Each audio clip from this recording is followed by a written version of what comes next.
Sir जी, आप एक शिक्षक हैं और हम प्रिंसिपल हैं।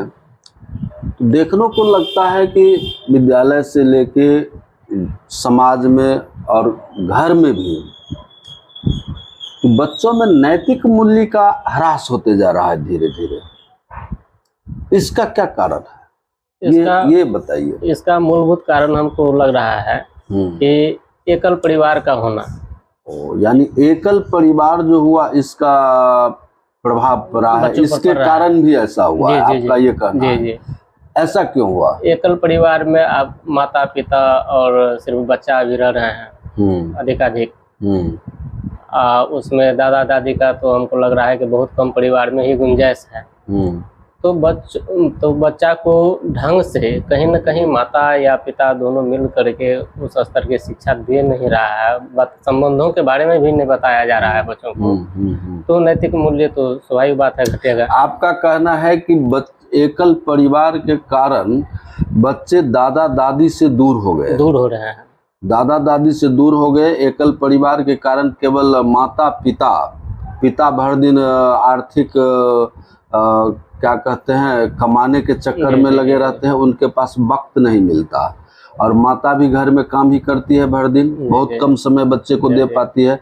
जब ज्वाइंट फैमिली था तो उसमें दादा दादी भी होते थे, तो दादा दादी चूंकि बुजुर्ग व्यक्ति थे, उनको ज्यादा काम से मतलब नहीं होता था, वो बच्चों में संस्कार भरते थे। आपका ये कहना है? उनके पास फुर्सत होता था दादा के पास और दादी के पास, तो वो बच्चों में संस्कार भरते थे, है ना। ये दादा को अलग होने के वजह से बच्चों में संस्कार नहीं भर पा रहा है। कि बहुत परिवार तो ऐसे है कि जो बाहर रह रहे हैं, तो महीनों दिन हो जाते हैं दादा दादी से बात किए हुए, बात भी नहीं हो पाती। बात हो रही है तो हाल समाचार हो जाती है, खाया कि नहीं खाया ये सब बातें होती है, लेकिन अन्य कोई बात हो नहीं पा रही है। कोई बात नहीं हो पाती है, या मोबाइल से कम देर बात होती है, इतना में उसको कुछ दिया नहीं जा सकता है। हाल चाल पूछ लिया जाता है कि आप कैसे हैं, तो हाँ ठीक है। बहुत लंबी बात तो हो नहीं पाएगी। तो या इसका मतलब है कि संस्कार का जो पुट होना चाहिए उसके मस्तिष्क में, उसके दिल में, उसके दिमाग में जो संस्कार जाना चाहिए था वो नहीं जा पा रहा है। बिल्कुल ही नहीं। क्या? चलिए, दूसरा कारण क्या हो सकता है? दूसरा कारण है कि माता पिता रात्रि के समय पहले हम लोग गांव में रहते थे, तो गांव में दादा दादी या माता पिता पढ़ने के लिए बैठाते थे बच्चों को बैठाते थे, वर्ड मीनिंग सुनते थे या कोई कहानी लेख ये सब चीजें बताया करते थे, हम लोग पढ़ते थे। लेकिन आज कहीं न कहीं ये सिस्टम प्रत्येक घरों से गायब होती जा रही है। एक भी बच्चे रात्रि को पढ़ने के लिए नहीं बैठते हैं, पिता को फुर्सत नहीं है, माता को घर में बच्चे महत्व दे नहीं पा रहे हैं। माताएं चिल्लाती रहती है, बहुत सारी माता को भी पता नहीं, बहुत माता तो बच्चे को पढ़ाने के लिए भी नहीं बैठा पा रही है। यही सब कारण है कि बच्चे कुछ सीख नहीं पा रहे हैं, खाली हाथ पुनः विद्यालय जा रहे हैं, आ रहे हैं। जब से ये मोबाइल आया है तब से माता पिता भी अपने अपने मोबाइल में लगे रहते हैं। बच्चा क्या करेगा, वो दिशाहीन हो गया है, आपका ये कहना है? जी। तो वो भी अपना इधर उधर मोबाइल लेके चलाया है ना।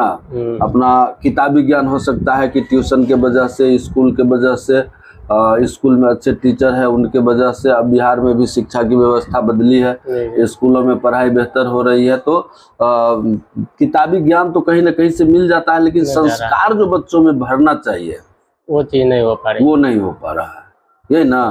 और क्या कारण हो सकता है? और हमको लगता है एक कारण ये भी है कि हाल के दिनों में, कुछ वर्षों में या कुछ दशकों में आप कह सकते हैं कि महिलाएं घर से निकलने लगी है। महिलाएं घर से निकलने लगी है काम करने के लिए, तो महिला का समय भी बच्चों को नहीं मिलता है। क्योंकि हम तो पढ़े भी हैं, सुने भी हैं, अपने बड़े बुजुर्गों से सुने हैं कि बच्चों की प्रथम पाठशाला और पहली शिक्षिका उसकी माता होती है। और चूंकि माता के पास भी समय नहीं होता है, ढेर सारे परिवार में देखते हैं कि महिलाएं काम करती है, तो महिलाएं भी और आती है काम करके तो थकी हारी रहती है, वो बच्चों के पास बैठेगी कि खाना बना के आराम करेगी? काम करके आएगी, उसके बाद उसको खाना भी बनाना है, सारे लोगों को खिलाना भी है, उसका बर्तन भी धोना है, कपड़ा भी धोना है। क्योंकि पुरुष उसमें महिला कमाती है तो पुरुष तो हाथ बटाता नहीं है, पुरुष तो ये अपना मान लेता है कि ये महिला का काम है। तो महिला का काम है तो महिला अपना घर में काम करने लगती है, वो इतनी थकी है कि अब सोएगी कि बच्चे को संस्कार बढ़ेगी। तो कुल मिला के ये कहा जा सकता है कि महिला का वक्त भी बच्चों को नहीं मिलता, नहीं मिल रहा है। और पुरुष तो अपना पुरुष ठहरे, वो तो अपना काम के वजह से या फिर जैसे तैसे उसमें थोड़ा ये अहंकार भी है कि हम पुरुष हैं, हमको क्यों देखना है बच्चा का, ये तो बच्चा की मम्मी का काम है। तो ये कुछ वजह हैं। दूसरी चीज है कि ये एक चीज और है, इस वजह से तो होता ही है। दूसरी चीज है ये सोशल मीडिया। सोशल मीडिया जब से मोबाइल आया है, और हमको लगता है कि प्रत्येक घरों में मोबाइल में इंटरनेट की सुविधा भी हो गई है, या टीवी में, उसमें जो ये अश्लील चीज़ें चलने लगा है, चाहे वो फेसबुक हो, व्हाट्सएप हो, इस पर भी बच्चा जब मोबाइल देखता है, वो लेता तो है गेम खेलने के लिए, लेकिन बच्चा का उम्र जैसे जैसे बढ़ते जाता है, उस सोशल मीडिया के तरफ उस अश्लील चीज़ों को भी देख लेता है, और इन चीज़ों से भी उसके दिमाग में परिवर्तन होता है। और कुल मिला के हम देख रहे हैं कि ये संस्कार नाम की चीज़, जिसको हम नैतिक मूल्य कहते हैं, ये चीज़ बच्चों के दिमाग से, और बच्चों के दिमाग से क्या, बड़ों के दिमाग से भी हटते जा रहा है।